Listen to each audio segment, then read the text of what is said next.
Our local veterans are in D.C. this morning as part of the 51st Honor Flight, which took off on Tuesday from Bakersfield. And they're set to return this evening, but they're not done with their trip yet. There's a lot to go and miles to go before they sleep.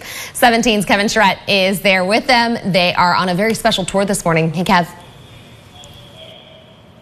Good morning, Maddie. Good morning, Alex. And I just want to start off with a big thank you to Maddie and Alex for covering weather while I've been gone. So thank you, thank you, thank you. And I'll tell you, these veterans have been having the time of their lives. We are in the Capitol right now. They are actually on the chamber floor. I'm not allowed to go onto the chamber floor with a camera or anything like that, but our veterans are on the chamber floor right now.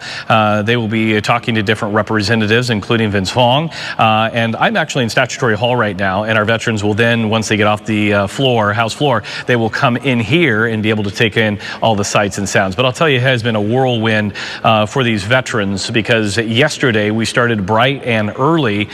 We visited the World War II Memorial. We have Mr. Billy Burke with us. He's over 100 years old, served in World War II, and had a lot of great things to say yesterday, which I'll be sharing a little later this morning.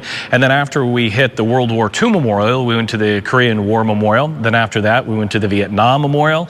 And then after that, we went to the Lincoln Memorial. And then it keeps going. Then after that, we went to Arlington National Cemetery. That was really emotional for these veterans as they went through Arlington, and they were able to lay a wreath from Kern County at the Tomb of the Unknown.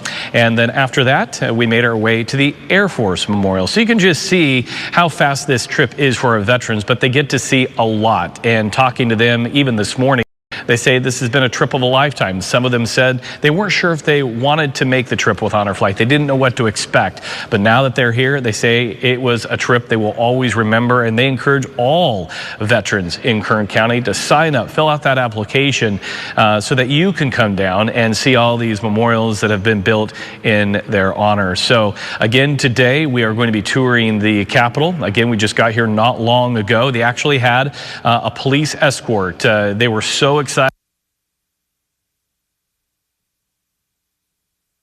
Escorting the way, and then after this we'll be heading to a few other locations, including the Navy Memorial, and then they're on their way to Fort McHenry. So still an action-packed day, and then we will be heading home, getting on our flight this afternoon, and we will be arriving into Kern County at 6:30 this evening. And I'm asking every single person in Kern County to make their way to Meadowsfield tonight and welcome them home at 6:30. I want to see people out the door at Meadowsfield, because it really means a lot for these veterans, and especially, to be honest with you, our Vietnam veterans. That is the one thing that they have talked about on this trip, is getting the thank yous. They never got that back in the day when they returned from Vietnam, and so this trip has been very special to them. I can't imagine what it would be like for these veterans to have Meadowsfield packed later on tonight. I'll have much more on their journey from yesterday coming up in just a little bit, but for now, Maddie and Alex, I'll send it back to you for now.